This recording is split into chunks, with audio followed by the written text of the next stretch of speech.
Hello, dear students. Welcome to KBS Educational Group. I'm Vandana Sharma, and today I will read you chapter 5 of class 7 Sanskrit. Chapter's name is Vidyaya Mahatvam. It means importance of education. You knows very well about the importance of education. आपके जीवन में विद्या का क्या महत्व है ये आप अच्छे से जानते हैं. बिना विद्या के आप लोग कुछ भी नहीं हैं.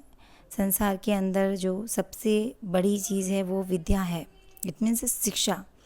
और बिना शिक्षा के, बिना एजुकेशन के हमारा संसार के अंदर कोई मान सम्मान नहीं हो सकता. हमें कोई मान सम्मान नहीं दे सकता. इसीलिए एजुकेशन मस्ट. तो इसे आपसे ज़्यादा और कौन जानता है.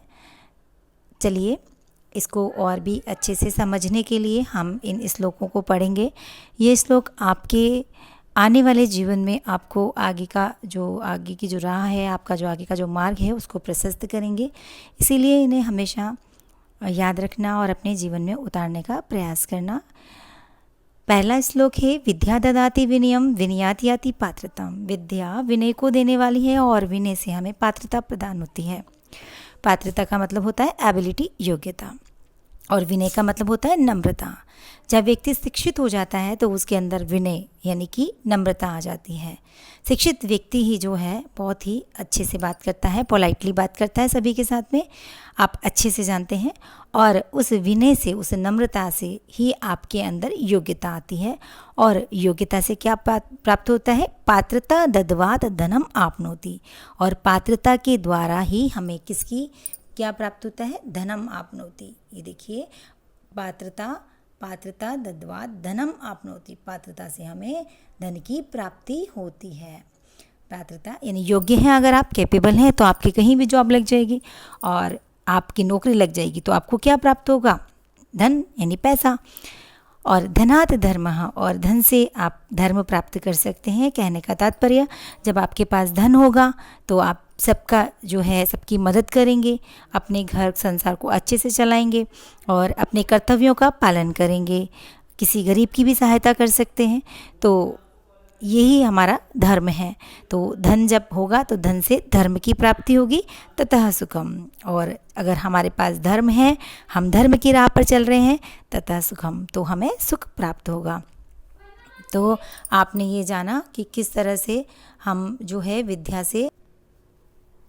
इसके बाद में दूसरा श्लोक है सर्वद्रव्येषु विद्येव द्रव्या उत्तमम. सभी द्रव्यों के अंदर, जितनी भी संसार के अंदर द्रव्य यानी धन है, उन सभी धन में, उन सभी पदार्थों में सबसे उत्तम जो पदार्थ है वो है विद्या. विद्या ही, विद्येव का मतलब होता है विद्या एव.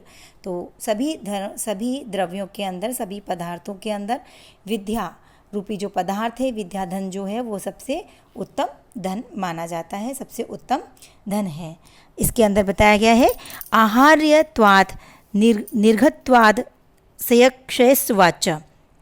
आहार्यत्वाद, न हरण करने से ये ख़त्म होता है. अगर इसे कोई चुरा ले, इसे कोई चुराना भी चाहे तो यह ख़त्म नहीं हो सकता. और यदि हम इसे अनर्गत्वा यानी कि हम इसको क्या करेंगे, अगर धन की तरह हम इसको संभाल करके रखने की कोशिश करेंगे, इसे जो है हम किसी को नहीं देंगे, अपने पास रखेंगे, तो क्या होगा, ये ख़त्म हो जाएगा.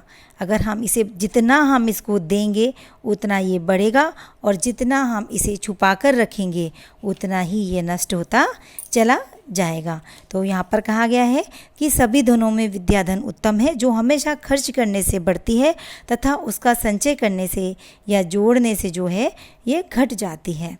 अक्षयत्वात्, अक्षयत्वाद न कि यानी कि क्या होता है कि ये जो है, अगर हम इसको क्या करेंगे, अक्षय, इसको ख़त्म नहीं करेंगे, अक्षय इसको हम दूसरों को नहीं देंगे तो क्या हो जाएगी, ये क्षय, ये खत्म हो जाएगी, ये नष्ट हो जाएगी सर्वदा, हमेशा.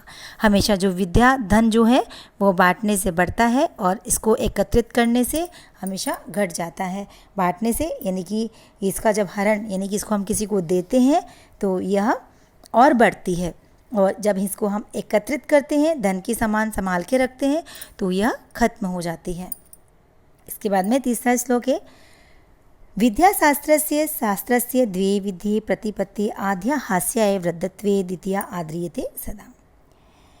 इसके अंदर बताया गया है कि विद्या शस्त्र से शास्त्र से द्वे विधि प्रतिपादे, यानी कि विद्या जो है वो शस्त्र और शास्त्र, शस्त्र और शास्त्र, विद्या जो है शस्त्र और शास्त्र दो विधाओं का प्रतिपादन करता है।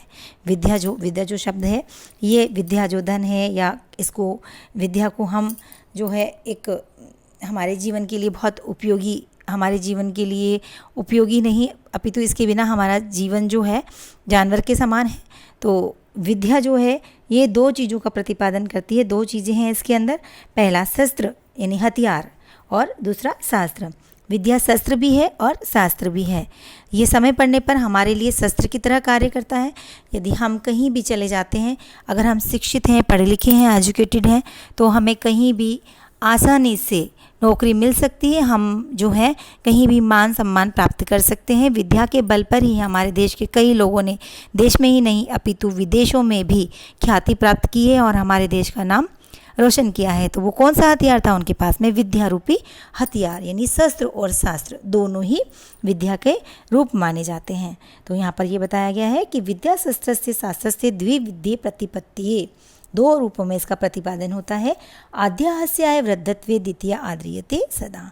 आद्या यानी आज तो ये हमारे को हंसाने के लिए है, और वृद्धत्वे जब हम वृद्धत्व को प्राप्त हो जाते हैं, द्वितीया जब दूसरा जब हमारा जीवन, दूसरा जब हमारा समय शुरू होता है। आज हम युवा अवस्था में हैं, कल हमारी वृद्धावस्था आएगी, तो युवा अवस्था में इस विद्या का उपयोग करके हम इसको हंसाने के लिए, हमारे जीवन को और भी अच्छा बनाने के लिए, मान सम्मान प्राप्त करने के लिए और सभी सुख सुविधाओं को प्राप्त करने के लिए इस विद्या का उपयोग करते हैं। और जब हम वृद्धता को प्राप्त हो जाते हैं, दूसरा जब हम वृद्धत्व को प्राप्त होते हैं, तो यही विद्या हमें क्या करते हैं? आद्रियते सदा, हमें हमेशा आदर सम्मान दिलवाती है। जो कि पढ़ा लिखा बुजुर्ग व्यक्ति, उसके पास सभी लोग बहुत कुछ जानने की जिज्ञासा रखते हुए उनके पास आते हैं और जानना चाहते हैं, उनसे पढ़ना चाहते हैं। तो ये जो विद्या है आज के समय में हमें हंसाती है, हमें सुख सुविधा देती है, और जब हम बूढ़े हो जाते हैं तो हमें आदर और सम्मान देती है। तो हमेशा याद रखना बच्चों कि विद्या हमारे लिए, हमारे जीवन के लिए कितना उपयोगी है। विद्या जो हमारे लिए कितनी उपयोगी वस्तु है, जिसे हमें हमेशा अपने पास संभाल कर नहीं अपितु सभी को बांटना चाहिए, क्योंकि यह बांटने से बढ़ती है। हमारा तीसरा श्लोक है, अनेक संशयो उच्छेदी परोक्षार्थस्य दर्शकम।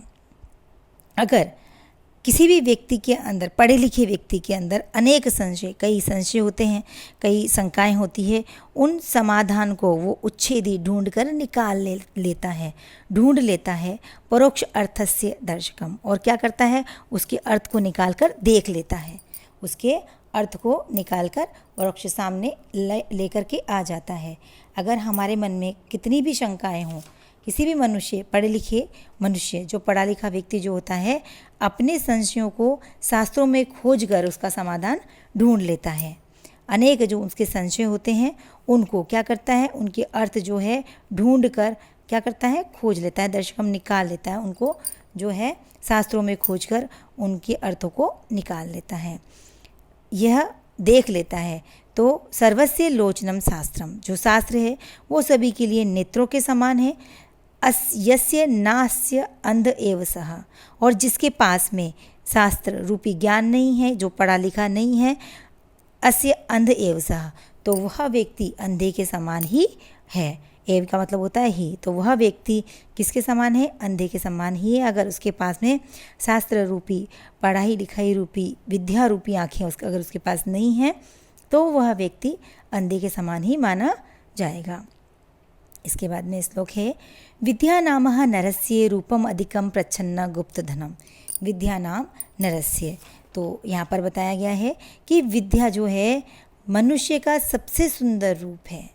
विद्या नाम नरस्य, विद्या जो नाम है वो मनुष्य का सबसे सुंदर, रूपम अधिकम, सबसे सुंदर रूप है। प्रच्छन्न गुप्त धनम, यह छिपे हुए गुप्त धन के समान है, जिसका जो अगर हम शिक्षित हैं तो ये दिखाई नहीं देता, लेकिन जब हम बोलते हैं, बात करते हैं किसी से, तो यह जो विद्या रूपी जो धन है ये सबके सामने आ जाता है, ये सबको दिखाई देता है।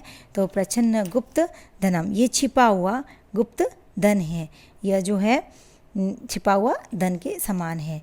इसके बाद में बोला गया है विद्या भोग करी, विद्या जो है वो भोग देने वाली है। इसका जितना आप भोग करेंगे उपभोग करेंगे ये इतनी ही बढ़ेगी।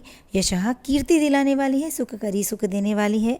विद्या गुरु नाम गुरु, विद्या तो गुरुओं की भी गुरु है, क्योंकि गुरु भी जब तक पढ़ते नहीं हैं, विद्या प्राप्त नहीं करते, तब तक वो गुरु नहीं कहलाते। तो गुरु चाहे कितने भी बड़े हो जाएं, विद्या को कभी भी नहीं छोड़ते, शिक्षा को हमेशा अपने साथ रखते हैं। अगर वो उनके पास नहीं है तो वो गुरु भी नहीं है।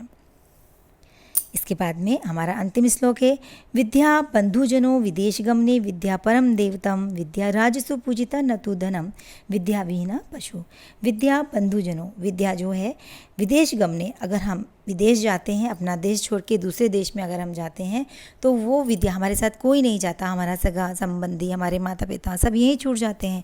हमारे साथ जाता है तो केवल हमारा जो है शिक्षा रूपी हथियार। तो हम अपनी विद्या के साथ में जब बाहर जाते हैं तो वो हमारे लिए किसके समान हो जाती है? बंधु के समान, हमारे भाई के समान, जो हमारे पग पग पर हमारे काम आती है और हमें जो है ख्याति प्रसिद्धि दिलवाती है दूसरे देश में भी। तो विद्या जो है हमारे लिए विदेश जाने पर हमारे लिए भाई के समान है। जिस तरह से भाई साथ देता है, ठीक उसी प्रकार से विद्या भी हमारा विदेश में साथ देती है, विदेश गमने, विदेश जाने पर। विद्या परम देवतम, विद्या जो है परम, बहुत जो है किसके समान है? बड़े ईश्वर के समान है, परम देवता के समान है। विद्या साक्षात परम देवता के समान है। माँ सरस्वती जो है विद्या की देवी हैं और यहाँ पर यही बताया गया है कि विद्या जो है परम देवता के समान है, ईश्वर के समान है। विद्या राजसु पूजिता, और विद्या जो है वो राजाओं के द्वारा भी पूजी जाती है। न तो धनम, उनके धन को, उनके कोष को नहीं पूजा जाता, विद्या को राजाओं के द्वारा पूजा जाता है। राजा भी जो शिक्षित व्यक्ति होते हैं, जो पढ़े लिखे होते हैं, उन्हीं को अपने जो राजमहल में सम्मान देते हैं, राजसभा में सम्मान देते हैं। तो उन पढ़े लिखे व्यक्तियों को भी राजाओं के द्वारा पूजा जाता है। न तो धनम, न कि धन को। विद्या विहीना पशु, और जिसके पास विद्या नहीं है वह मनुष्य साक्षात पशु के समान है। बस उसमें एक ही अंतर है कि उसके पूंछ और सींग नहीं है, अपितु वह किसके समान है?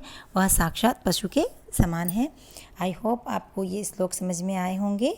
इनको पढ़ना ही नहीं है, अपितु अपने जीवन में उतारना है। Thank you so much.